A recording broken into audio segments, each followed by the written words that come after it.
وإياك نستعين اهدنا الصراط المستقيم صراط الذين أنعمت عليهم غير المغضوب عليهم ولا الضالين.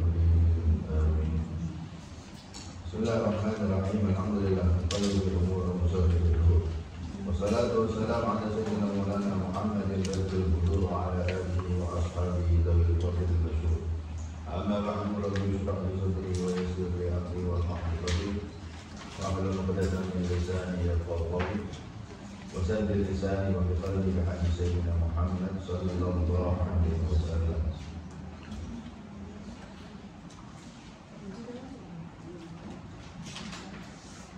أما بعد، فقال المعلم الإمام قطب العلوم أبو حامد الغزالي رضي الله عنه ونفعنا به وبعلومه وبعلومنا وبعلوم سائر الصالحين في الدارين.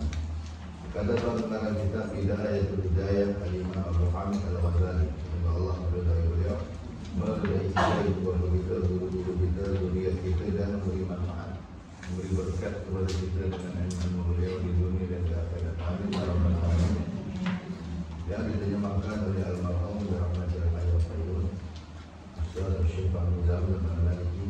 Semoga Allah luaskan pusara beliau, menjadikan pusara beliau taman surga dan juga rahmat yang atas beliau. Bersolat dan disunatkan pula kau sembahyang 4 rakaat. Disunatkan pula kau sembahyang 4 rakaat, sembahyang sunat mutlak. Tetapi ini masih lagi ada adab sembahyang Jumat, ada adab pergi Jumat.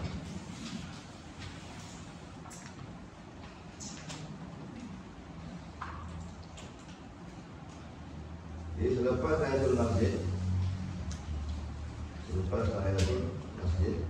disunatkan pula engkau sembahyang 4 rakaat. Sembahyang apa ini namanya? Sembahyang sunat mutlak. Sembahyang sunat mutlak.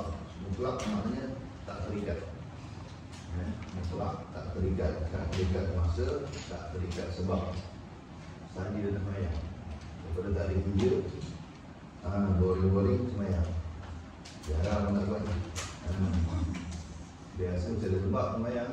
Kita tak sembahyang, ada sebab. Seperti berguru, ada hajat, nak dekat konfus, nak memilih, sekarang musafir, macam lah. Sebenarnya sembahyang sunat bersebab. Ada sebab yang mendahului, ada sebabnya terkemudian, ada sebab yang seiringan. Pada salat istisqa itu sembahyangnya sebabnya seiringan dengan kemarau dan sembahyang yang minta hujan.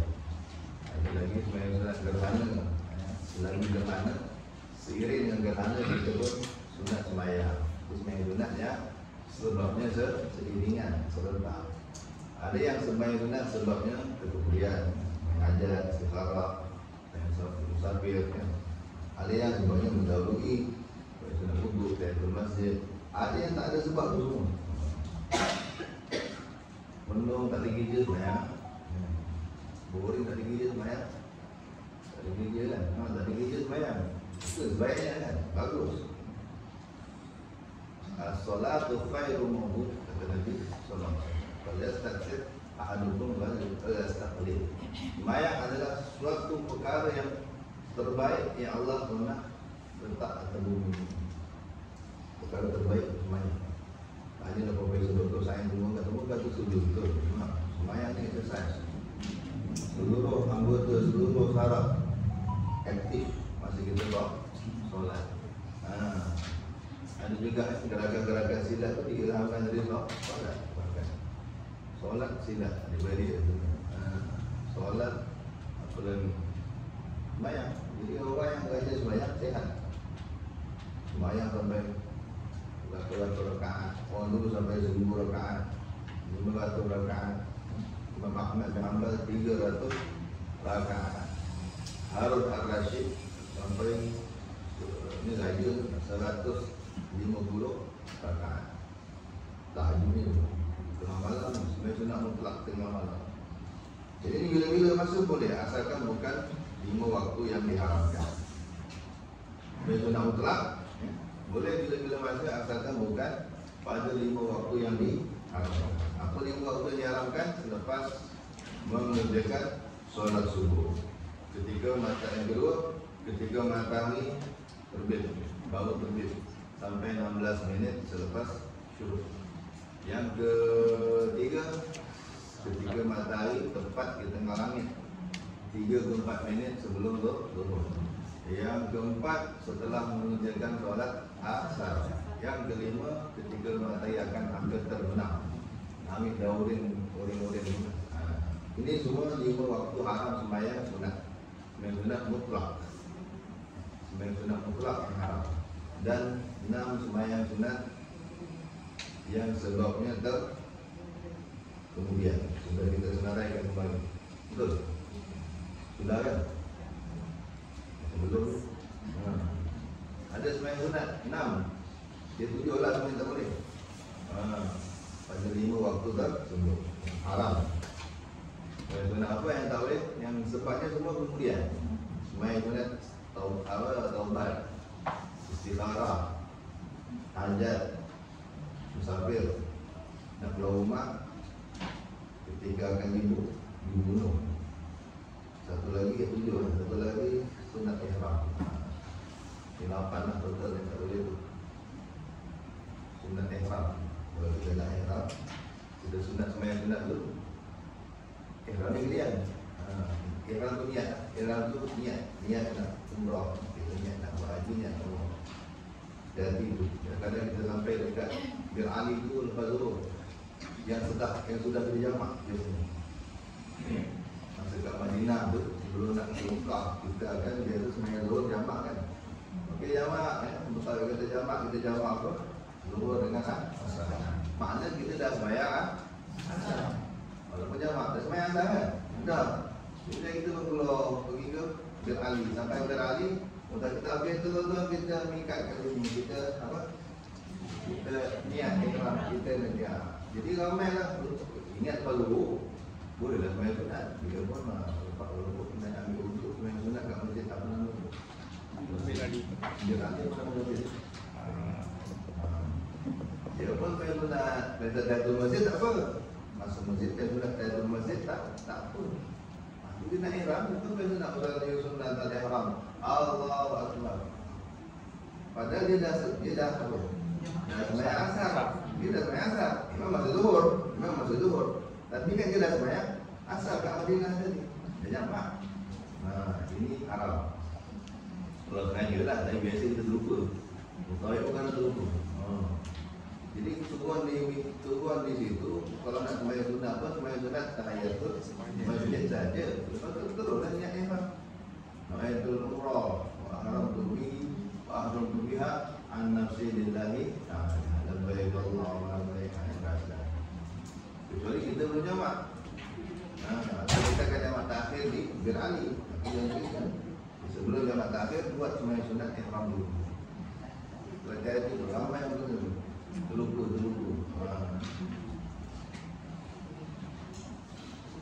Dan sembahyang sunat mutlak. Lain daripada itu namanya sembahyang sunat mutlak. Kita ada waktu khas macam duha, macam witir, dia suka. Sahabat ada orang tak ada kerja sembahyang. Sama juga orang tak ada kerja jadi jaga kan sembahyang. Jadi sembahyang sunat mutlak ini disunatkan juga hari Jumaat kita dah kawal, tak ada apa kerja. Orang pun tak ada biasanya kan. Kalau kita dah kawal, apa bisa kita je orang. Baru dah sembahyang. Lepas buat tahiyatul masjid tadi, sembahyang sunat 4 rakaat. Kata Imam Ghazali, dan kau baca pada rakaat yang pertama akan surat Al-An'am. Jauh. Surah Al-An'am. Daripada juzuk 7 sampai juzuk 8 tu. Agak sedih juga kan.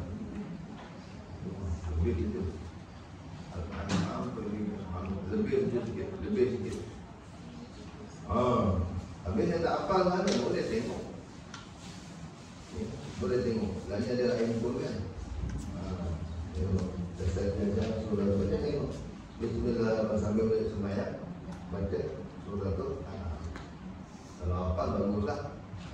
Ataupun ada Quran soal tak sempat stand tu kan boleh je cuba elak-elak je jaga-jaga nak elak je pada senang sudah ni digital paling senang. Dan pada rakaat yang kedua surah Al-Kahfi. Al-Kahfi setengah juz lebih, setengah juz buangan setengah juz tapi itu setengah juz Al-Kahfi. Kalau apa bagus, kalau tak apa deh terus pakai jari tak batal, gerakan jari tak batal, gerakan kecil lainnya kita boleh contohnya tu batal 3 kali tu batal. Hati-hati jaga gerakan. Sebaiknya hafal. Kalau dah biasa, kalau terminat, dia hafal. Biasakan semayang baca Quran. Pahalanya besar. Pahalanya besar. Jadi, orang yang lama berdiri dalam semayang dalam hadis itu, Allah mengingatkan sakaratul maut. Ulul bersolat, yukhafifu sakaratul maut. Kata Nabi SAW. Lama berdiri dalam semayang baca Quran, macam Nabi buat. Tapi kalau main sendiri, minat, sampai bengkak kaki. Sampai bengkak kaki. Try apa? Satu juz, 3 juz. Kalau kat Pakistan tu, 5 juz. Di Pakistan, kalau orang kita, terawih itu 1 rakaat, 5 juz. 1 rakaat 5 juz. 5 juz, sekali mulai 5 juz. 1 rakaat 2 rakaat dan 10 juz. Biasa kat Indonesia maka ada satu malam 30 juz. Kat Indonesia satu malam 30 juz. Mana satu rakaat 2 juz setengah. Itu yang kau bengkak lagi kan. Berapa bengkak lagi. Macam tu lah Nabi semayang sampai bengkak-bengkak lagi. Siti Aisyah tengok nangis. Kesian Siti Aisyah tengok, ya Allah, ni rumah tak ada dosa. Ni rumah yang tak ada dosa. Tapi semayang macam kan tobat daripada dosa-dosa semua. Kita ni yang patut macam tu. Tobat kita banyak dosa. Kita yang nangis. Ya Rasulullah, pasal dosa sangat ni. Akan bengkak-bengkak kami. Nabi jawab simple dia, afala aku mu'abdan syakur. Tak boleh aku jadi hamba yang syakur, yang banyak bersyukur. Allah. Ini sikit tentang takalan amal kami bozdu setengah. Ada ulama satu Habib Nabi Abdullah bin Husain bin Tahir itu dalam duha dia 8 juz. Main duha tiap hari 8 juz. Mungkin dia main 8 rakaat. Maknanya setiap rakaat satu 20 juz. Tahajudnya 10 juz. Setiap malam tahajudnya 10 juz. Duhanya 8 juz. Itu biasa orang itu. Allahu Akbar. Dan pada rakaat yang ketiga surah Taha banyak juga. Setengah juz ni setengah juz surah Taha 16. Ya, dan pada rakaat yang keempat surah Yasin. Akhir ni sikit. Ini jadi baca Yasin. Jika kau tidak mampu membaca surah-surah ini, memang tak mampu buat maka dalam kau gantikan dengan surah Yasin panjang dulu. Surah Al-Dukhan panjang 2 tahap. Al-Dukhan selesai senang. Surah As-Sajdah dan surah Mulk. Ini biasa kita buat kalau malam Jumat sudah ada hafiz dan orang hafal Quran. Apa nak cerita? Saya tentang kalau nak belajar pandai. Sayyidina Ali tu dah jumpa Nabi SAW mengaku, ya Rasulullah, saya ni benar. Oh benar. Tuan ceramah, tuan ajar macam-macam susah nak dekat. Nabi ajar malam Jumat, nanti malam Jumat sembahyang 4 rakaat. Dipanggil solat-solat Hizbi. Solat untuk kuatkan hafalan. Buat malam Jumat. Membaca ni lah. Rakaat pertama surat Yasin, Fatihah Yasin.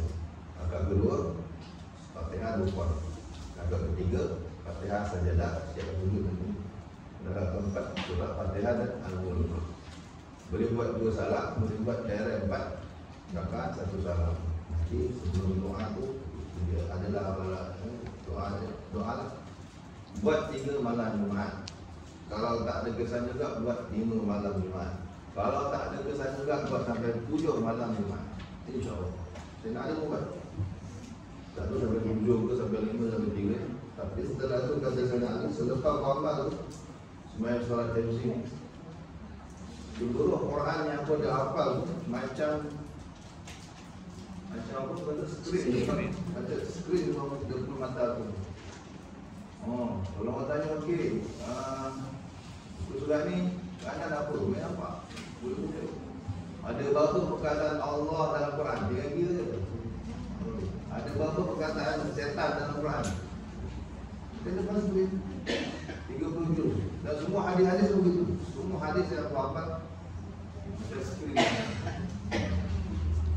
Itu bagus. Biasa sudah ada takbir yang kan. Seperti yang salah seorang guru saya, guru saya, dia tiap malam, dah jadi guru pun. Jadi wirid tiap malam Jumaat, dia akan membuat solat tahajud. Memang hafalannya luar biasa, lancar. Bila tu tiap malam tahajud 10 juz. Apa? Jadi kalau kita nak belajar apa pun, boleh amalkan, insyaAllah dekat. Quran ke hadis ke, belajar apa pun, doktor, engineer, itu boleh. Sembahyang solat temsi itu dalam hadis riwayat Imam Tirmidzi. Dan jika ini juga boleh ini solat tahiyatul masjid. Bukan ini solat mutlak, solat mutlak boleh. Sebab surah-surahnya luar biasa. Surah Yasin, surah Dukhan, surah Sajadah, surah Mulk, itu semua surah-surah yang hebat. Surah-surah pilihannya, pahalanya besar-besar. Yasin memang kalau Quran jantung Quran. Yasin 50 ayat lah. Yasin itu kata Nabi SAW dibaca untuk segala hajat. Hajat apa saja baca lah ya Yasin, InsyaAllah. Surah Dukhan sama juga. Macam malam pagi Allah ampun dosa. Sajadah sama juga. Untuk berlindung dalam penyelamat dari azab kubur. Surah Sajadah, surah Mulk ni dua-dua ni. Orang yang istiqamah amal surah ni tidak akan disiksa, tidak akan disoal bahkan dalam kubur. Allah. Dan jangan kau tinggalkan membaca surah-surah ini pada malam Jumaat tadi. Maka kelebihannya amat banyak, sangat banyak. Siapa tidak mampu membaca surah ini, maka adalah dia menggantikannya dengan memperbanyakkan membaca suratul Ikhlas. Benar kalau tak hafal surah-surah panjang, banyakkan suratul Ikhlas. Dalam syarah kitab ini atau dalam kitab Hidayatul Salihin, syarah kepada Hidayatul Hidayah, itu Syarah Usama Ahmad Al-Mani mendatangkan riwayat hadis riwayat Imam Al-Ghazali lah. Dia suruh baca 4 rakaat itu setiap rakaat suruh Allah 50 kali. 4 rakaat suruh Allah 50 kali satu rakaat. Suruh 4 rakaat 200 kali. Kelebihannya itu siapa yang amalkan dia tidak akan mati sehingga dia melihat tempat duduk dalam syurga itu. Jadi ada awal Jumaat, ada awal sebelah 12 yang masuk semua yang tahiyatul masjid. Kemudian guru juga tahiyatul masjid itu terus buat 4 rakaat untuk amalkan ini. Antara buat tu tahiyatul masjid 2 rakaat yang biasa. Kemudian bangun semacam mutlak 4 rakaat. Setiap rakaat Fatihah 10, Fatihah 10. Dulunya berapa? 50 kali. Dalam hadis disebut lam yamut hatta yara maq'adahu fil jannah. Dia tidak akan mati sehingga dia melihat tempat duduknya dalam syurga. Belum mati Allah tunjukkan ini tempat nak duduk. Ataupun kalau dia nampak ada orang yang akan mimpikan dia, beritahu dia. Mana tadi dia mimpi gini. Ini para sahabat yang itu kelebihan qul huwallahu ahad. Luar biasa kan. Qul ni simple tapi dahsyat. Kita memang minat qul mereka. Minat memang tu pilihan kita ada batu pun kan. Qul aja. Kita sahabat Nabi. Ada satu sahabat kalau jadi imam mesti baca qul. Baca surah lain pun mesti tutup dengan qul. Sampai dia report ke Nabi SAW. Nabi tanya, Nabi panggil dia, kenapa kau tak tinggal dulu? Berbahaya tu kan? Kalau kita selalu buat, jangan sampai orang awak anggap itu wajib. Imam kalau masih baca buku, dia mesti dia satu bahan nanti mesti budak-budak orang kata, buku ni mesti baca. Dia imam tak nak tinggal. Siapa jadi imam, selang sendiri kan? Jangan kekalkan kalau benda tu yang tak wajib. Fatihah beri orang Fatihah memang gitu. Ini benda sunnah. Nabi panggil kenapa kau macam ni? Mesti nak baca dulu. Dia suka, dia cinta kepada surat Al-Ikhlas. Nabi jawab apa? Walaupun dia telah berbid'ah, dia berbid'ah Nabi tak jawab. Mewajibkan baca dulu setelah surat. Juga ini bid'ah. Dia mana-mana nak saya nak tetapkan. Tak lepas surah, dulu. Tak lepas surah, dulu. Nabi tak jawab. Ini krip ini kita bid'ah lah. Nabi dah bid'ah lah. Nabi kata apa? Cintamu kepada surah Al-Ikhlas akan memasukkan kau ke dalam syurga. Ada juga. Allah kata dia lah. Kita ni amal yang buru-buru je. Hari Jumaat dalam sembahyang 4 rakaat itu. Nabi kata apa? Nabi SAW kata tak mati sampai Allah tunjukkan tempat tinggalnya dalam syurga. Kerana confirm dah ni dia. Puluh ni saya nak Abu Dhar Al-Ghifari nama juga. Nabi pernah panggil dia Abu Dhar. Jibril dia salam terkejut Abu Dhar. Jibril malaikat, hukum malaikat. Dia salam kat saya, dia kenal saya ke? Abu Dhar terkejut. Dia bukan dia terkejut sangat. Dia bukan famous sangat. Abu Dhar Al-Ghifari. Tapi dia otak orang lalu.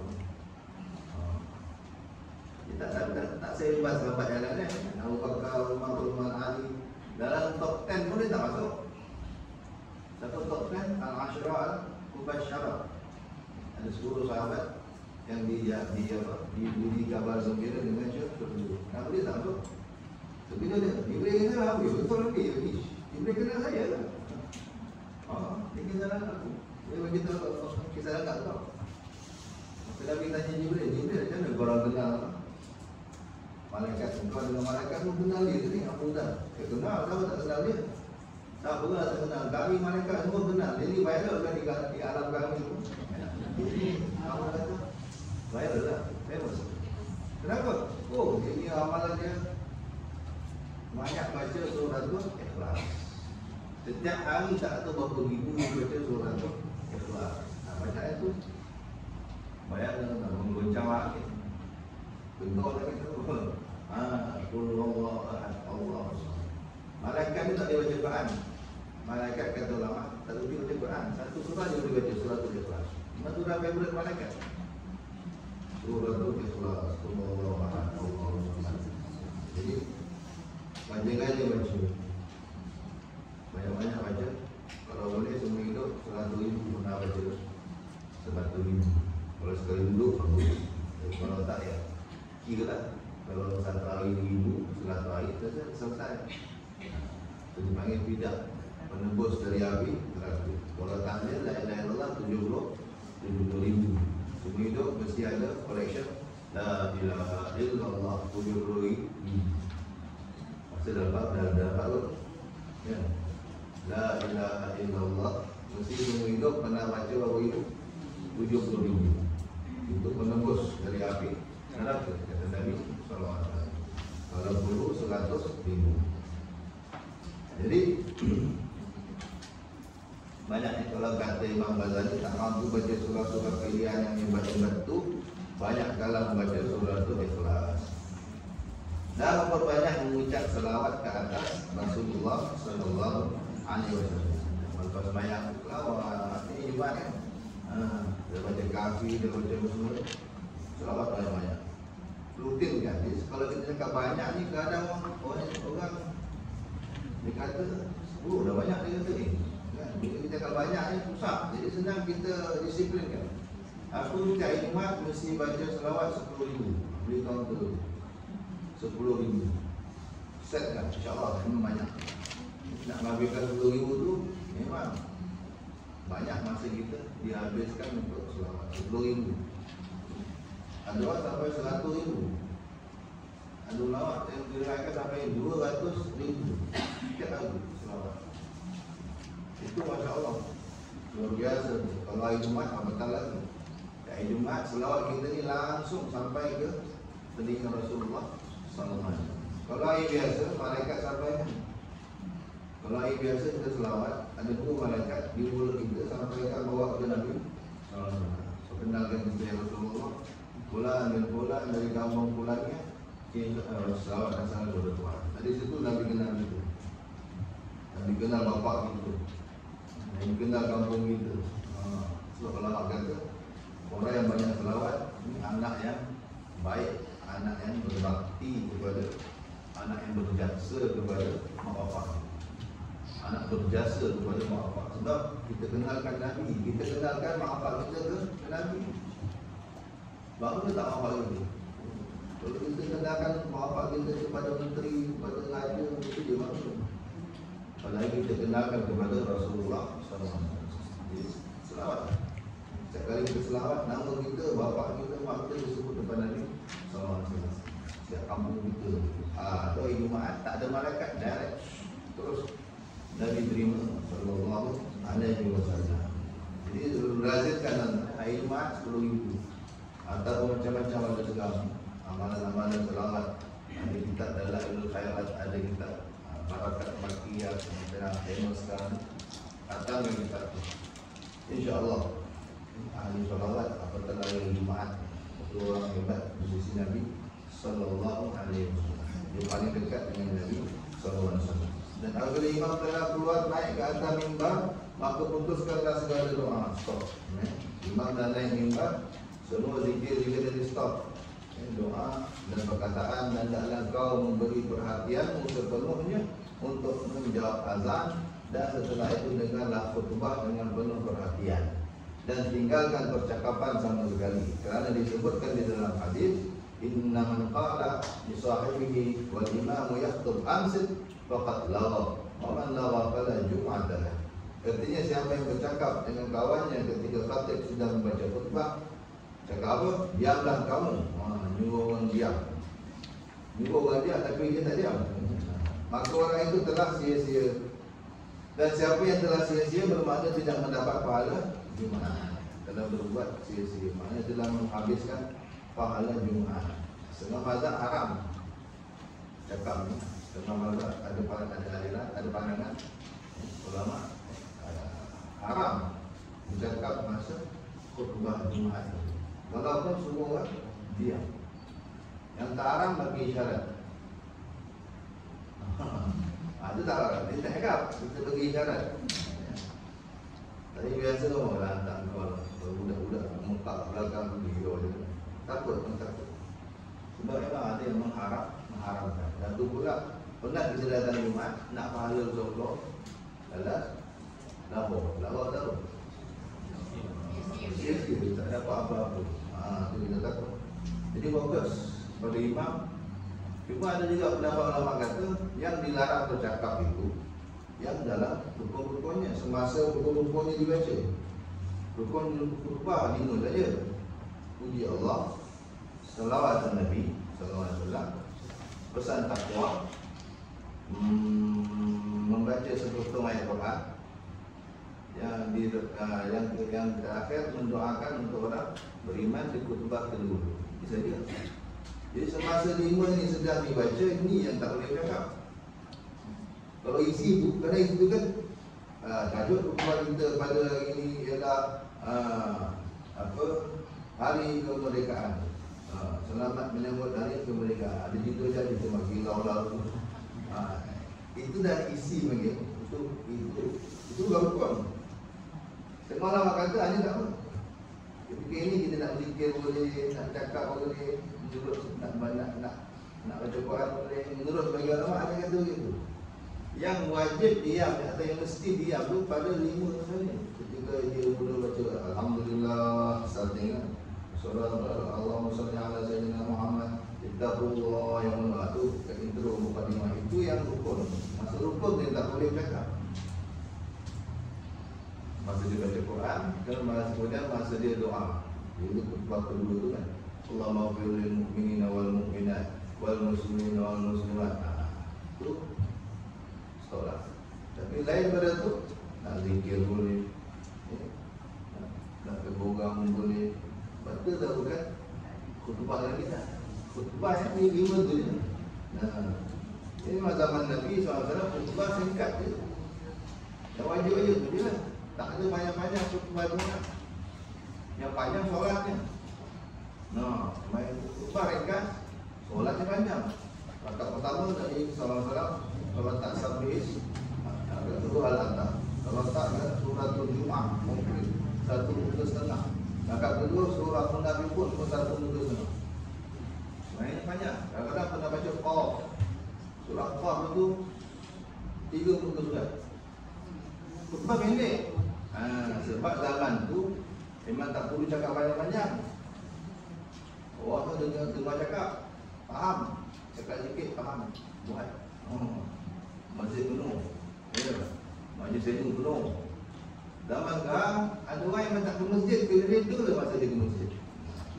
Jadi macam mana kita nak sampaikan maklumat-maklumat agama pada dia? Masa tu lah, kita terpaksa lah buat masa tu lah kita masuk apa bila nak cakap. Sebab memang ada orang yang dia tak datang masjid, dia tak akan belajar agama, saya akan masuk. Kurang saya tak. Saya belajar agama. Bila? Tu khutbah Jumaat. Kita Jumaat saya belajar. Tu je, betul je. Betul tak ada lagi masjid tak? Jadi dia rasa dia dah lepas tanggungjawab. Dia lepas pada main ni. Maksudnya, saya tak Jumaat. Khutbah tu kan ceramah tu. Saya belajar agama. Jadi ada orang ni tu lah. Nampak. Jadi kalau lah semua rakyat Malaysia dia tu memang jahil terpaksa khutbah Jumaat masuk pada ain kering. Tajuk khutbah kita pada ini ialah rukun solat jenazah. Itu masa orang tak betulnya tak datang. Itu tak boleh dibenarkan. Asalnya khutbah ni Nabi kata pendek. Semayang mesti banyak. Main Jumaat tak boleh. Jadi kita berbalik. Dia ada pendapat begini. Kalau bukan time-time rukun itu yang 5 dari itu boleh cakap, boleh berfikir, tak lama. Seperti nanti kalau di akhir bulan Rajab nanti, Jumaat terakhir bulan Rajab, ulama banyak anjurkan kita baca zikir masa khatib baca mimbar. Ahmad Rasulullah, Muhammad Rasulullah SAW 35 kali. Jadi kalau hari Jumaat ini mak-mak kat rumah boleh buat. Follow online khutbah tu. Tengok khatib dah datang dengan ceramah tu. Dah masuk isi bukan pada rukun tadi. Baca Ahmad Rasulullah, Muhammad Rasulullah SAW 35 kali dia je. Ahmad Rasulullah, Muhammad Rasulullah, Ahmad Rasulullah, Muhammad Rasulullah 35 kali. Sebab yang ulama yang menganjurkan ini, siapa yang amalkan itu di Jumaat terakhir bulan Rajab, maka duitnya tak akan kering, dia tak akan kering duit, dia tak akan putus duit. Datang kau tengok darahnya, dia ni duit di tangannya tak akan pernah pun putus berkat. Zikir dari itu, zikir nama Rasulullah SAW, Ahmad Rasulullah, Muhammad Rasulullah, Ahmad Rasulullah, Muhammad Rasulullah, Ahmad Rasulullah, Muhammad Rasulullah. Ini masih dia nak baca. Jadi jangan kalau ikut hadis ini, siapa yang bercakap masuk kubah lawa. Itu kata lama ni. Jadi dibaca sama ada ketika tadi tu, ketika imam tengah masuk nasihat selain rukun. Tajuk kubah kita pada ini yang kita besar. Ataupun ketika dia doakan selain orang beriman, kan kita doa kita panjang kan. Yang wajib itu mendoakan orang beriman. Dah itu saja. Tapi ini doakan orang beriman, dah penuh, betul kering, istiga penuh, istiga kering, panjang kita doa. Masa tu kita boleh Ahmad Rasulullah, Muhammad Rasulullah 35 kejap. Setiap hari Jumaat terakhir bulan Rajab. Itu ambil keberkatan Rajab, hari Jumaat, keberkatan nama Rasulullah SAW. Masya Allah, memang terbukti mujarab orang buktikan rezekinya, duitnya tak putus sepanjang tahun. Kita dilarang mengatakan diamlah kamu, kerana perkataan diamlah kamu itu dikira satu percakapan. Dan sebenarnya jika kau terpaksa juga menegur orang lain, maka cukup dengan menggunakan isyarat saja, bukan dengan perkataan. Juga ada yang kata haram. Kemudian sembahyang kau bersama dengan imam seperti kaifiat sembahyang yang telah disebutkan, sembahyang Jumaat. Apabila kau salam dan selesai daripada sembahyangmu, maka sebelum kau berkata-kata sesuatu, dalam kau baca dahulu surah Fatihah 7 kali. Yang ini pun dah tak buat dah. Amin dah 3. Dulu saya ingat semua masih buat. Lepas Jumat, Assalamualaikum, Assalamualaikum. Jangan cakap apa-apa. Masih jangan ubah sila lagi sepatutnya. Masih dalam keadaan tahiyat. Bacalah musabbihat atau dipanggil musabbahat. Berapa kali? 7. Fatihah 7 kali, Al-Ikhlas 7 kali, Al-Falaq 7 kali, An-Nas 7 kali. Kerana apa kelebihan musabbihat atau musabbahat? Sesuatu yang dibaca 7 kali, 7, 4 surah. Fatihah 7, Ikhlas 7, Falaq 7, An-Nas 7. Kerana yang demikian itu akan memelihara engkau. Ini ada hadisnya daripada gangguan syaitan sehingga sampai ke minggu hadapan. Allah jaga seminggu. 7 ditambah Allah jaga kita sampai seminggu, sampai Jumat akan datang. Dan dia akan menjadi benteng yang kukuh bagimu untuk menghadapi gangguan syaitan. Dalam riwayat Hufidha fi malihi wa ahli. Bukan Allah dan wa fi nafsihi, Hufidha fi nafsihi wa malihi wa ahli.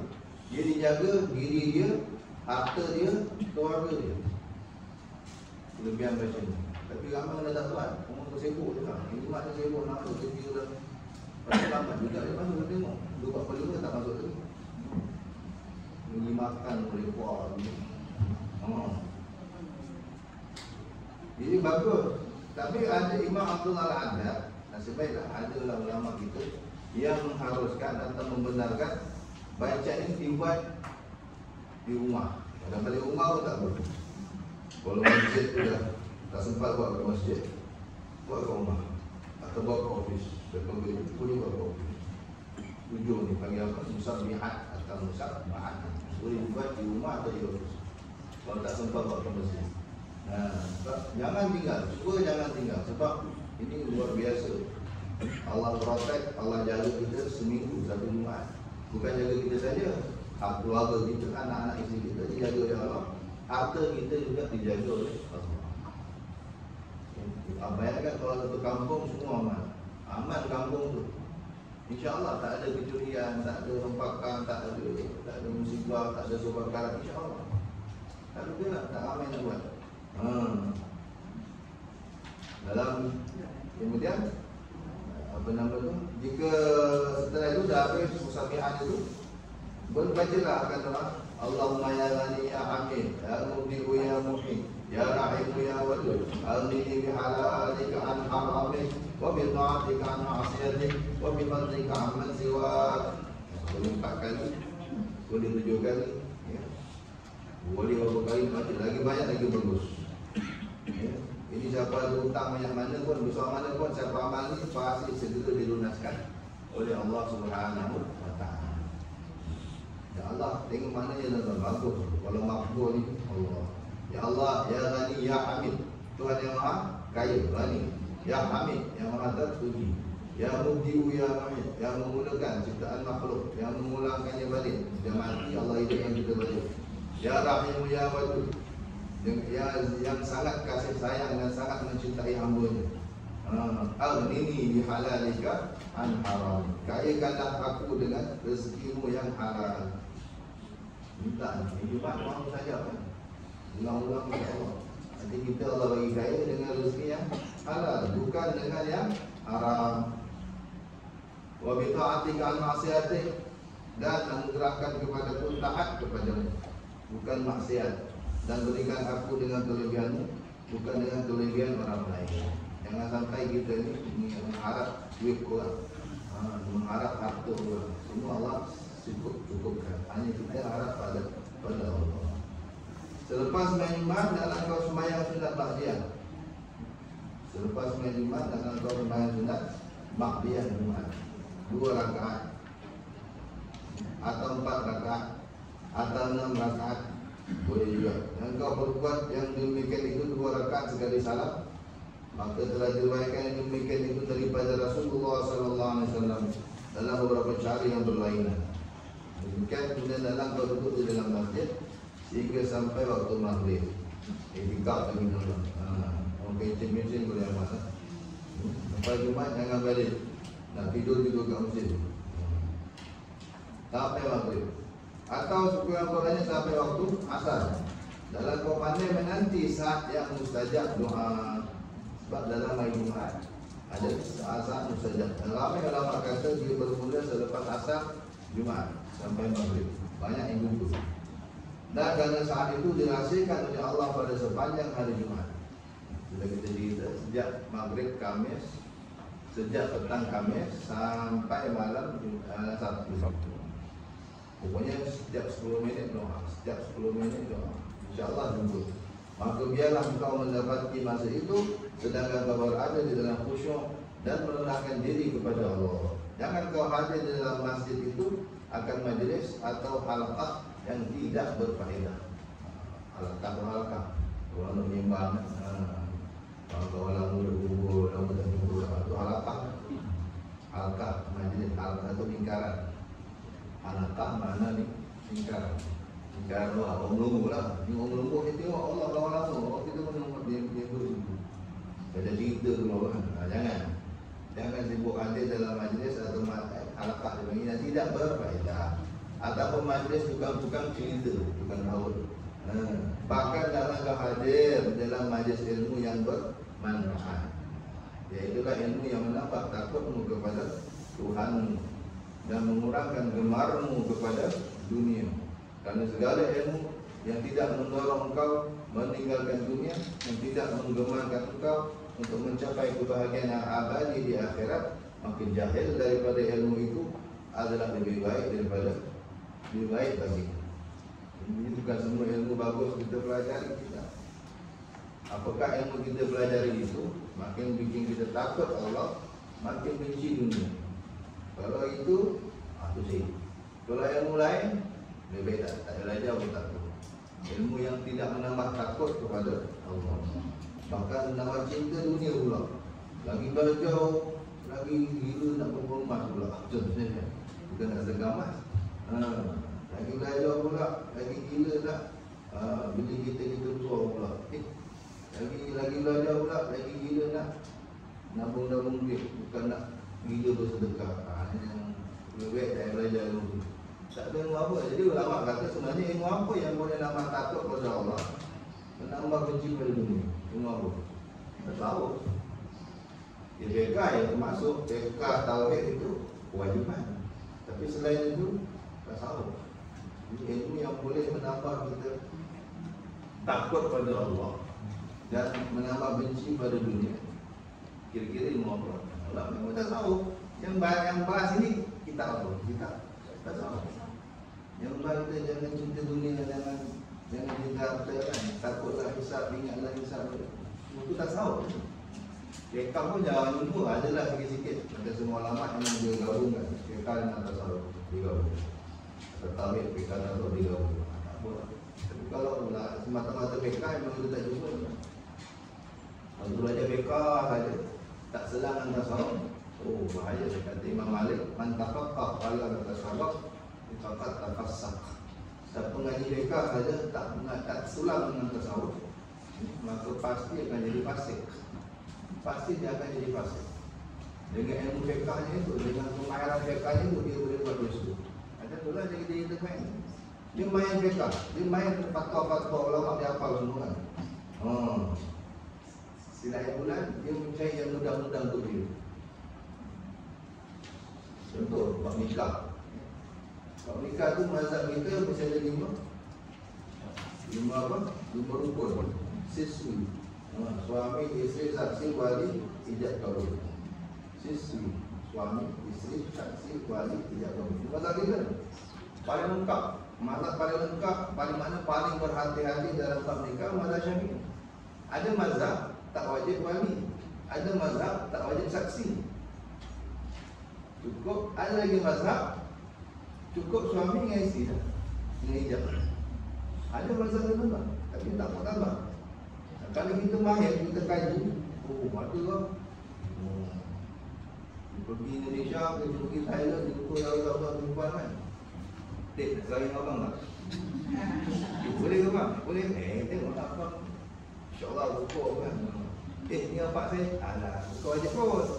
Ada kau lah betul. Dalam kitab ni bla bla bla bla bla kata rukun nikah 3 je. Suami, abang, isteri, adik. Bila dia jaga apa? Boleh tu bang? Oh, you kitab memang. Okeylah, saya kahwinkan jadi saya kepada abang dengan mas kahwin ni. Apa? Minta lama tak? Oh, baik-baik biji. Aku terima nikah. Check in dengan saya yakin halal. Ini berlaku kat Indonesia. Yang kena tangkap pasal tu kiai punya bodoh besar. Ada bodoh besar tu. Bila tanya dia kata saya untuk berzina. Saya angkat. Nampak. Padahal memang ada pendapat tu, tapi mazhab tu tak mutabak. Mazhab tu tak dipakai. Ada penanggung. Tak beza dengan mu'ah. Tak beza dengan si orang Syiah nikah mu'ah. Yang tak sama tu Allah main-main. Suka dia je. Ada lagi buat zakat kan. Bila hujung tahun dia ditaruh trik. Macam mana tak nak wajib zakat? Dibaca dalam fiqh syarat wajib zakat mesti hak milik sempurna. Cukup setahun. Kancang. Macam mana aku tak wajib zakat? Hujung tahun transfer semua ke akaun bini dia. Pakat lah. Masuk tahun baru transfer balik. Jadi hujung tahun transfer kosong akaun dia. Mukris 1 tahun. Padahal tak pindah jauh sebelah dia. Masuk tahun baru pindah lagi. Kaya pada aku. Tapi nak wajib zakat perlu tunggu setahun lagi. Kata dia kata tak pernah pun wajib zakat. Segi teknikal kan, tak pernah pun wajib zakat. Sebab tiap-tiap tahun, tiap-tiap hujung tahun dia bankrupt. Kalau dia apa, hijau. Kosong akaun dia. Dia tak memiliki apa-apa. Dia bagi bini dia. Dia trik. Nak main-main dengan Tuhan. Ingat. Allah tak pernah lupa apa-apa. Allah tahu apa kita buat. Sama dia. Hati-hati tu. Ikan ni kalau tak dibendung atau tak di-cover dengan tasawuf, orang jadi begitu lah. Jadi pasir. Dia akan cari pendapat-pendapat dia ikut selera dia. Kalau dia serupuk, dia akan tanya sampai jumpa ustaz kata boleh tak? Rokok biasa, rokok kopi apa beza dia? Ni baik. Dia rokok lah, kalau ada rokok. Macam yang macam-macam orang. Bekah pun begitu. Sebab bekah ni boleh kita rumuskan. Nak buat ada jalan, tak nak buat pun ada jalan. Bekah tu begitu. Kalau ulama terlalu ramai. Jadi hati-hati. Nak jaga ni supaya tak jadi main-main tasawuf. Ulama tasawuf, ulama fiqh tu bergabung dengan tasawuf. Kata Imam Malik tadi, siapa belajar fiqh tak belajar tasawuf pasti fasik. Pasti akan buat fasik. Kena main-main dalam agama. Jangan jadi main-main dalam agama. Itu suka dia. Mana dia rasa nak amal, dia amal. Apa kan ni? Dia minat bagi macam ni. Dia akan cari fakta ulama yang kata bagi haram, halal kan? Anjing tu benar. Anjing tu dalam mazhab Syafi'i, kalau ikutkan dalam mazhab yang menajiskan anjing dan babi yang menajiskan anjing dan itu mazhab kita je. 3 mazhab lain tak najis. Kalau Mesir berlapak apa anjing semua, pegang-pegang anjing. Anjing tu adalah hadis tentang najis anjing tu air liur dia. Itu je hadis yang tu. Tentang anjing ni, satu hadis je yang menunjukkan najis itu air liur dia. Nabi hanya kata, kalau anjing jinak kamu punya apa? Bekas-bekas minyak mangkuk, basuh dulu. Jadi ulama yang loh benda tu, bukan loh benda lah. Mana yang ikut je tekstur. Gila je. Mana yang najis apa? Air liur dia saja. Bulu dia tak najis. Apa lagi?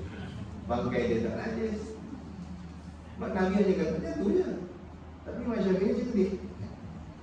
Pendalilan dalam mazhab Imam Syafi'i bukan hanya tekstur, dia ada macam-macam kias apa semua. Imam Syafi'i lebih tinggal. Lidah tu anggota paling mulia bagi anjing. Kalau dah najis, apatah lagi anggota kias. Nah, babi ni pula lebih teruk daripada anjing. Anjing masih boleh kita train jadi pemburu. Anjing masih boleh benda jaga rumah, jaga kebun. Ya, adalah faedahnya, masih boleh lah. Bahasa tinggi pada aku kita boleh. Kalau suku-suku memang tak boleh lah. Suku-suku nak belanja, air Allah tu pahala kita satu bukit kubur. Kau nak beramal, dia kosong ekor. Ya kan, tengok ekor dah kosong. Kenapa? Belanja. Suka-suka belanja. Anak ni tokeng tu lah. Kalau siapa belanja suka-suka bukan untuk jaga rumah, bukan untuk jaga kebun, bukan untuk latih buruan, untuk perburuan, maka Allah keruh pahala ibadah dia tu setiap hari bukan sikit-sikit. Sekirat, apa sekirat? Satu gunung, satu kirat sama macam gunung. Setiap hari habis hilang laku. Kalau kita banyak, kalau bukan amalan hari kita pun tak banyak tu. So jangan berani, tak boleh berani, malaikat tak masuk. Kan? Tapi kalau untuk tujuan tiga tadi tu, tak, malaikat masuk, pahala tak kurang. Ini okey lagi, still ada kebaikan. Saya babi, khinzir, tak ada kebaikan langsung. Memang kalau ada bunuh je kan, tak ada faedah langsung. Maka kata Imam Syafi'i lebih najis lagi. Dia kias. Mazhab Syafi'i tu tak, kalau mazhab lain tak ada. Jadi kalau kita rasa ingin nak makan, ni ada mata kasut kulit babi, ada kan, apa beg kulit, apa gelatin babi halal macam macam. Baik yang Allah haramkan babi dalam Quran, yang Allah haramkan dagingnya saja. Dalam Quran sebut, innama hurrimat alaikumul maitatu wad-damu wa lahmul khinzir. Kalau kita dua bentuk, daging babi yang Allah haramkan, daging babi. Ulang boleh. Tak Allah sebut. Kalau dua bentuk kan. Allah sebut lahmul khinzir, yang diharamkan tu daging babi. Ulang. Bagaimana dia katakan? Ini dia pendapat begitu. Apa lagi? Kulit dia tak sebut. Kulit tak sebut. Apa lagi? Yang sebut mention dalam kata lahmul khinzir. Laham, laham. Lagi lah. Ada mazhab yang begitu. Oh. Imam Syafi'i dia, masya-Allah, emas. So, dia kata orang yang jenis dia tahu semua ni kan. Doktor baru tahu lepas ni kan, jangan pergi cek pula setelah pagi. Lebih nak tahu. Ikut yang biasa. Jadi kalau aku makin mengaji, kalau kita makin takut Allah, alhamdulillah. Tapi sebenarnya PK ni bahaya. Makin banyak, makin mudah umumnya. Jangan sampai kita bermudah-mudah. Akhirnya jadi talak dia bagi. Main-main dalam agama. Ikut suka dia. Mana yang berkenan, dia ambil. Mana yang tak berkenan, ditolak. Oh, ni tak berkenan ni. Ini tak keras. Pokok tak boleh, ini tak boleh. Wah, tadi bagus. Main-main dalam agama. Sehingga dah tak ada mazhab. Macam apa? Itu sebab kita diwajibkan bermazhab. Satu konsep tadi, satu silibus saja. Dalam satu sekolah tak boleh banyak silibus. Mana yang dia? Tuan bayangkan kita kecilkan sedikit ruang kias itu. Contoh dalam satu sekolah, okey saya guru soal. Ini cikgu kelas 1, cikgu kelas 2. Bila periksa akhir tahun, kita akan buat soalan sekatalah sama lah kan. Buat soalan yang buat soalan yang sama dan format jawapan yang sama lah. Semua dah sepakat. Contohnya kita buat soalan mereka. Okey, kita buat soalan mereka rukun nikah, sebutkan rukun nikah. Semua boleh kena jawab apa? 5 siswi. Sebab kita silibus satu, semua mazhab Syafi'i. Cuba kita tak ada silibus, bebas. Sekali jawab, sekali apa? Right answer biasa. Buatkan jawapan. 3 ada, 2 ada, 5 ada, 6 ada, 20. Takkan kita nak right semua? Tak boleh. Mesti ada yang salah, mesti ada yang betul. Itu penting satu silibus. Kalau kita bebaskan orang beramal dengan semua pendapat, harga nak tangkap bahasa saya ikut pendapat ni. Saya angkat sama diri je. Boleh tak? Tak ada dah tangkap bahasa lah. Bebas. Buat salah. Maka maka wajib ulama kata wajib bermazhab satu. Kalau Syafi'i saja. Maliki saja. Silibus supaya kita standardize. Kecuali dalam keadaan darurat, keadaan tertentu, kan jarang berlaku dalam hari-hari berlaku. Yang tak mungkin untuk kita amalkan mazhab yang sedia ada, barulah kita boleh pindah atau kita ambil pendapat dari mazhab yang lain. Bukan selalu, kadang-kadang bila darurat. Ini memang tak ada masalah. Ya. Allah. Sebab sebenarnya rumah kau begini. Sebenarnya atau bagi tukang-tukang yang menambah. Jadi ilmu yang menambah takut kepada Allah, mengurangkan gemarmu, cintamu kepada dunia. Ilmu apa tuan-tuan fikir? Kata lama takut je. Ilmu tasawuf. Tapi jangan tasawuf saja nak baca mereka. Bagus dulu. Tasawufnya tinggi, hebat, tapi rajin derma sana sini, tapi semayangnya tak betul, puasanya tak betul, tak tahu batal sah pun tak tahu. Jangan. Kata Imam Malik juga, waman tasawwaf walam tafaqah faqad tazandak. Siapa mengaji tasawuf tak nak mengaji mereka, tak nak belajar untuk membetulkan ibadat-ibadat dia, maka pasti dia jadi zindik. Tasawuf tinggi-tinggi boleh pergi zindik. Apa zindik tu? Kafir tanpa sedar. Boleh kafir tanpa sedar. Hati-hati pula tasawuf. Jangan hanya tasawuf, jangan hanya fiqh, gabungkan fiqh dan tasawuf. InsyaAllah, waman tasawwaf waman jama'ahuma faqad tahaqqaq. Siapa yang gabung dua-duanya, fiqhnya mantap, tasawufnya hebat, faqad tahaqqaq. Maka inilah yang sungguh-sungguh mendapat hakikat. Ialah ahli hakikat, benar-benar berilmu. Fiqh saja boleh jadi fasik, tasawuf saja boleh jadi zindik. Gabungkan kedua-duanya, kamu jadi ahli tahqiq, ulama yang sebenar. Maka berlindunglah dan tidak mengeluh. Maka berlindunglah kau dengan Allah daripada ilmu yang tidak bermanfaat. Kena selalu doa. Dan Nabi ajar kita, Allahumma inna na'udzubika min ilmin la yanfa'. Doa Nabi sama-sama. Allahumma inni a'udzubika min ilmin la yanfa', wa min qalbin la yakhsha, wa min 'ainin la tadma', wa min nafsin la tashba'. A'udzubika min ha'ula'il arba'. Banyak riwayat. Pokoknya Nabi SAW ajar kita doa, selalu minta setiap hari kalau boleh, mintalah jauh daripada ilmu yang tidak bermanfaat. Allahumma inni a'udzubika min ilmin la yanfa'. Ya Allah, aku berlindung kepada dari ilmu yang tidak manfaat. Apa lagi? Wa min ainin la tashba, min ainin la min nafsin la tashba. Daripada nafsu yang tak pernah puas. Wa min ainin la tadma, dari mata yang tak pernah menangis. Alhamdulillah. Soal-soal lan nangis bila? Ingat. Lan nangis bila? Saya ingat kan, lama tak nangis. Bila kita nangis depan Kaabah? Mari pergi umrah kali pertama. Kali pertama tu Kaabah menjurai air mata kan. Kali kedua dah kurang sikit. Kali ketiga dah sengih dah. Kali keempat dah selfie lah kat Kaabah. Payah.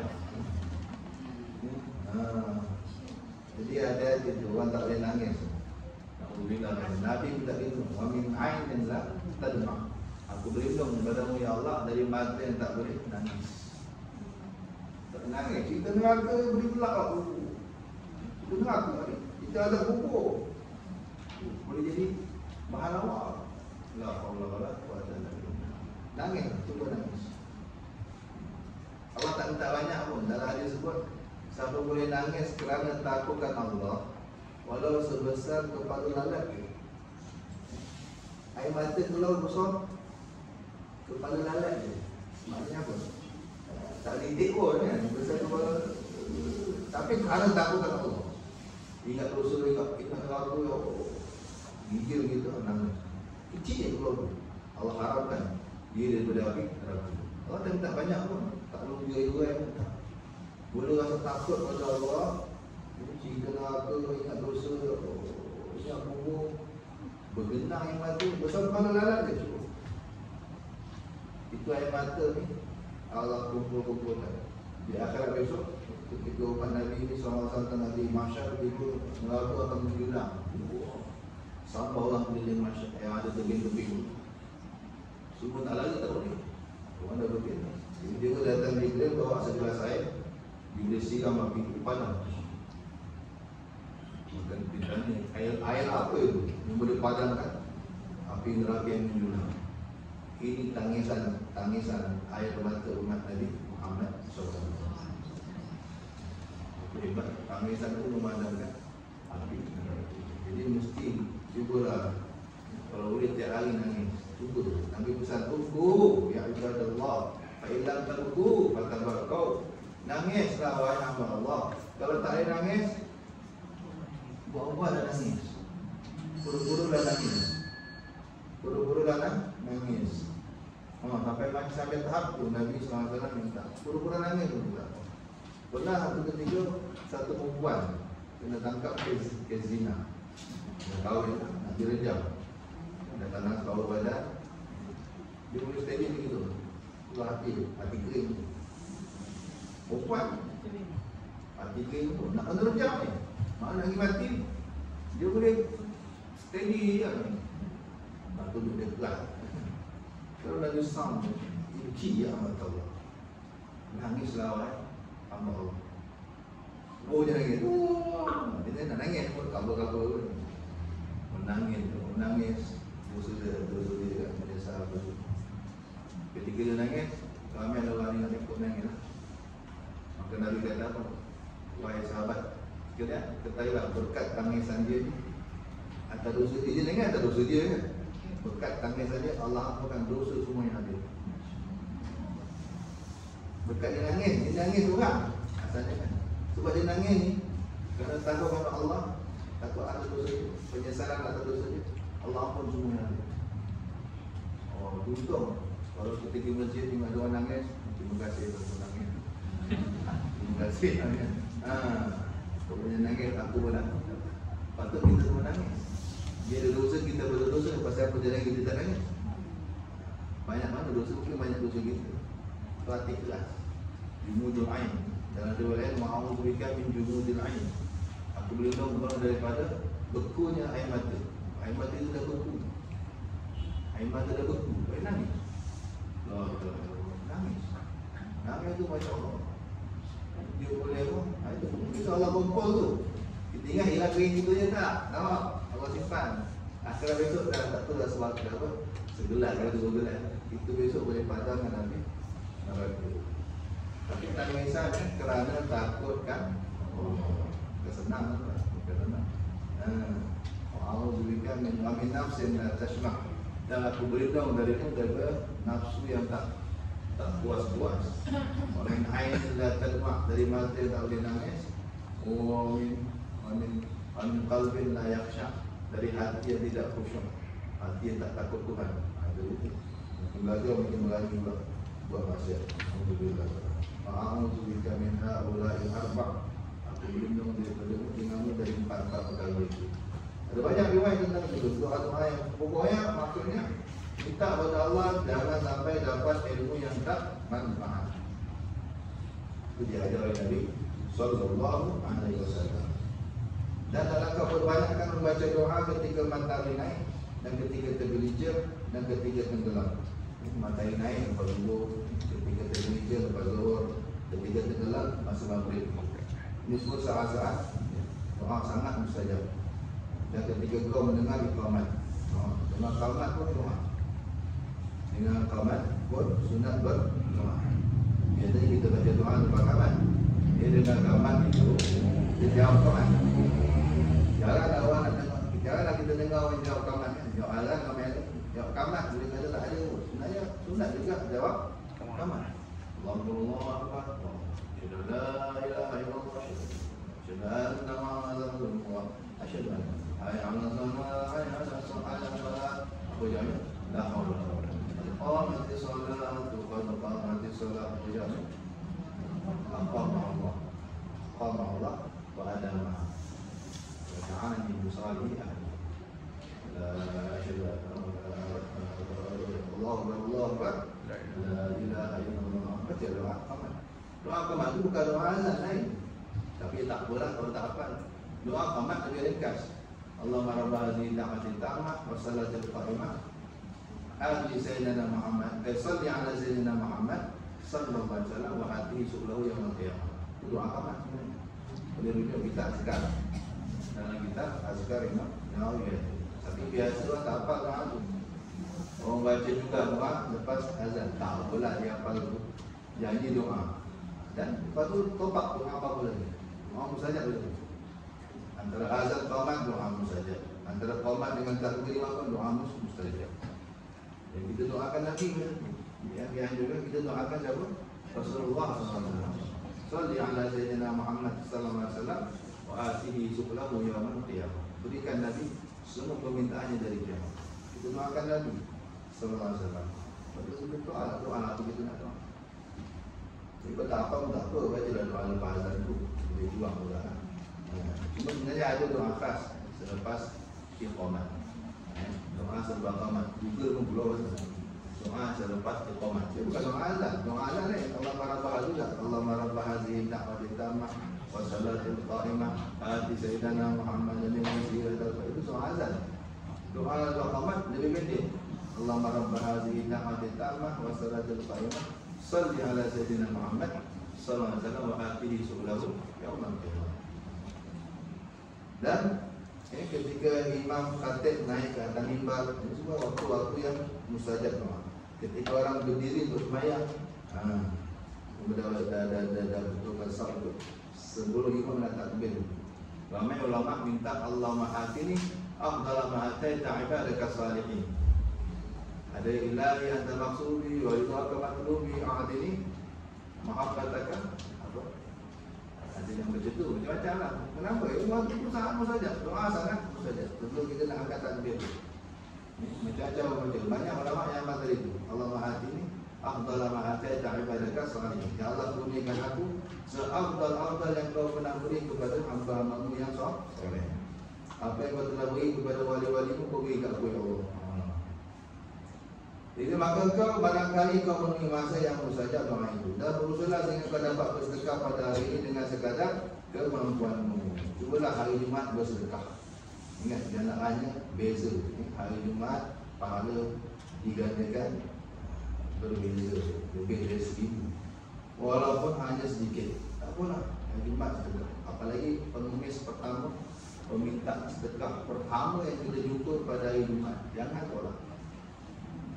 Kita keluar rumah dia Jumaat, tiba-tiba nampak orang minta sedekah.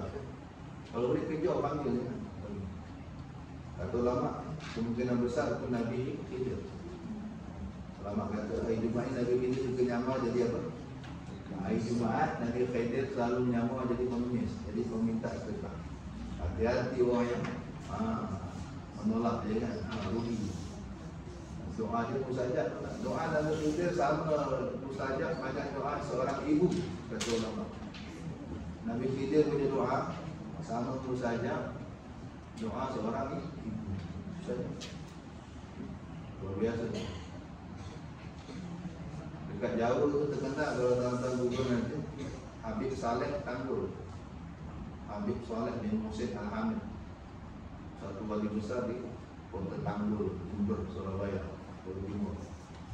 Itu doanya tu mustajab. Sehingga ulama-ulama Islam doanya lebih cepat diijabah Allah dari kilat yang menyambar. Kilat laju doa Habib Saleh laju. Habib Saleh bin Muhsin Al-Hamid Tanggul. Orang yang Habib Saleh Tanggul ini adalah itu Masya Allah. Benda tu doanya mustajab sebab apa? Sebab dapat doa Nabi Khidir. Beliau tu beramal dalam puasa macam-macam. Adalah syarat-syarat ulama buat untuk jumpa Nabi Khidir. Berat syarat. Antara yang saya ingat untuk boleh jumpa Nabi Khidir, kalau nak cari Nabi Khidir, yang ulama sebut pertama mesti amal sunnah-sunnah Nabi SAW. Sebanyak mungkin sekali boleh semua sunnah Nabi amal. Yang kedua, kena banyak selawat. Yang ketiga, tak boleh menyimpan untuk besok. Wah, ini payah. Apa pun tak boleh menyimpan makanan ke, duit ke untuk esok. Tak boleh ada saving. Ni kita rumah. Duit ada ini bawa dia, habiskan semua, dekat. Besok pandai Allah. Pandai-pandai lah besok. Beras ada, habiskan semua lagi. Buat kita bagi makan. Besok pandai-pandai lah. Ada rezeki. Macam Nabi buat. Nabi kan mana pernah simpan. Nabi kita tak ada saving kan? Mana ada saving? Hari ni ada dapat, ini habis. Ada sekeping je, tak tidur malam lagi.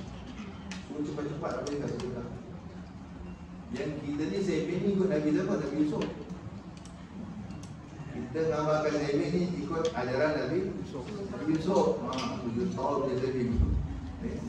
Masa tengah mewah 7 tahun dia saving. Nanti ada kemarau 7 tahun kita dah ini akan cukup kan. Kita tak. Kerana Quran mengajar kita ikut tak salah. Ikut Nabi Yusuf tak salah. Bagus. Level-level kita bagus. Tapi level orang yang hard lagi, tinggi lagi, macam Nabi tak nyimpan.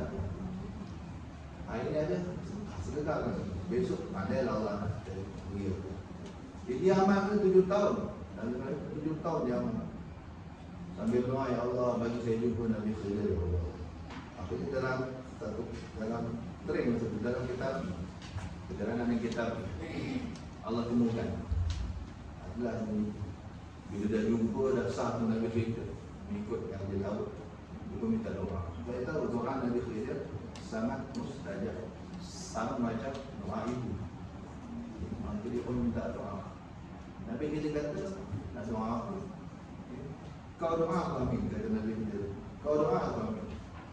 Dia berfikir, tuan, kalau kita ada doa mustajab, apa nak minta? Puan minta ni.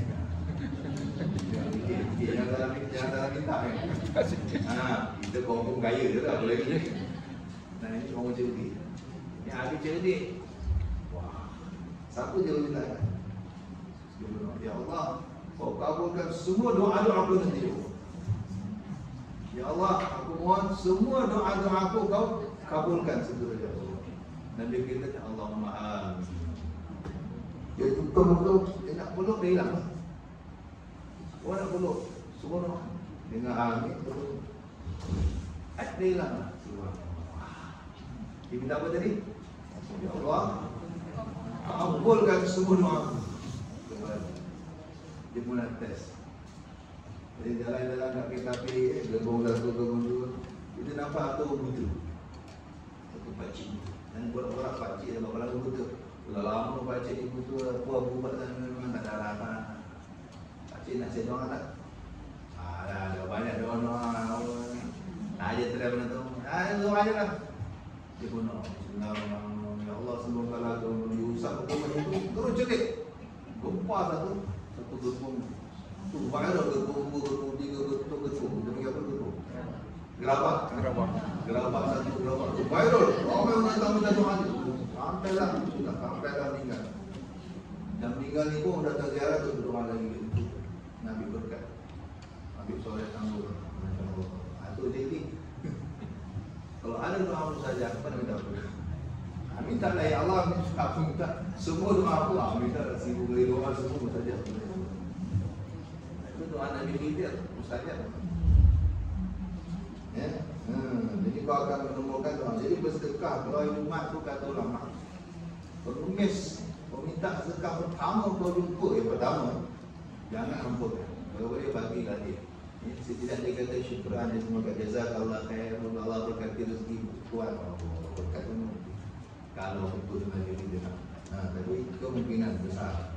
Jadi iman memang jangan abaikan pengemis. Yang duduk di masjid, Tak kisah. Dia suka menyambar. Nabi Khidir ni kata lama memang suka menyambar. Nak uji kita. Banyak pengalaman orang jumpa yang dapat salam tu, masa jumpa blank. Walaupun dah ada ilmu tentang ciri-ciri dia, masa jumpa tu biasa Allah bagi blank. Dah lepas, cik dah terdah hilang. Dia ada yang mengatakan, hari ini tak ada tulang. Kalau salam tu, ini lembut, tak ada tulang. Pengalaman orang yang jumpa, bila salam, tak ada tulang. Wallahualam. Jadi ini kita berpegang pada aliran ulama yang masih meyakini Nabi Khidir masih hidup. Ada juga ulama kata nak meninggal, itu pendapat. Tapi ulama yang guru-guru kita meyakini Nabi Khidir masih hidup. Dan logik, dia hidup lagi, takkan Nabi Khidir tahu. Ada orang kata tak mungkin lah, zaman Nabi Musa dia ada, takkan zaman Nabi zaman Dani ada lagi. Apa nak ambil, apa nak boleh? Nabi Isa ada lagi, ya. Iblis ada lagi dua iblis. Allah boleh buat. Orang panjang umur Allah boleh buat. Ya, Nabi Ilyas, maka ada 4 lagi Nabi yang masih hidup. 2 di langit, 2 di bumi. Menurut pahaman kita lah. Ramai ulama-ulama kita setuju begitu. 2 di bumi Nabi Ilyas dan Nabi Ilyas, 2 di langit Nabi Isa dan Nabi Idris. Jadi usaha bersedekah pada iman. Segala kemampuan sihir pun bagilah. Jadi asal ada. Ya walaupun hanya sedikit. Maka dengan itu bermakna kau telah menghimpunkan pada hari ini antara sembahyang, puasa, sedekah, baca Quran, zikir, iktikaf dan riba. Apa makna riba? Menunggu sembahyang selepas sembahyang. Lepas Jumat jangan balik tunggu asar. Lepas asar jangan balik tunggu maghrib. Bagus begitu. Menunggu sembahyang selepas sembahyang namanya riba. Dan hadis disebut pada hari tunggu riba. Riba makna ikat. Kita ikat diri kita dalam masjid. Jangan keluar-keluar. Jadi kita tambat diri kita dalam masjid. Itu pahalanya besar. Menunggu solat selepas solat. Jangan balik rumah. Kita biasa buat maghrib isyak lah. Sebab setikap. Tak apa. Kejap-kejap pun pahalanya besar. Disebut riba. Apa makna riba? Asal makna riba menambat diri. Ikat diri kita dalam masjid. Jadikan hari ini dalam minggu sebagai hari yang kau khususkan bagi akhiratmu. Jumat yang khas untuk akhirat lah. Jangan cerita dunia, jangan cari dunia. Tabung sebanyak-banyaknya pahala pada hari Jumat. Khaskan hari Jumat untuk akhirat. Mudah-mudahan dia menjadi kifarat, kafarah, pelebur dosa bagi hari-hari yang lain dalam minggu itu. Ya, jadi kalau Jumat kita jalani dengan baik, insya-Allah seminggu itu Allah akan buat baik. Kalau kita gagal menghormati hari Jumat, gagal menjalani Jumat dengan baik, biasanya hari Sabtu, Ahad, Selasa, Rabu memang semua problem. Jadi berkat hari Jumat kita buat betul-betul, jaga betul-betul, ibadat betul-betul, berkatnya membawa sampai seminggu. Biasanya gitu. Macam Ramadan tu berkatnya setahun. Siapa yang jalani Ramadan betul-betul, berkat itu setahun. InsyaAllah. Setahun sampai jumpa Ramadan berikutnya, keadaan hidupnya pasti berkat. Kalau Ramadan main-main, sepanjang tahun itu dulu Ramadan tak ada berkat, hilang berkat sampai setahun. Di Jumat ni seminggu, power dia seminggu. Kalau Ramadan, power dia setahun, momentum dia setahun. Jalan seminggu, insyaAllah. Dia kesan tu panjang. Allah habis. Ada soalan? Ada? Online ada?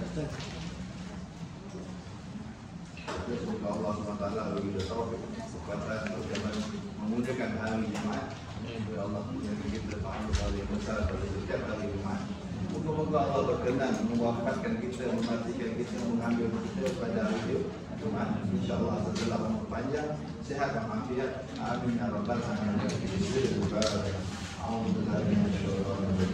Bismillahirrahmanirrahim. Alhamdulillahirabbil alamin. Ar-Rahmanir Rahim.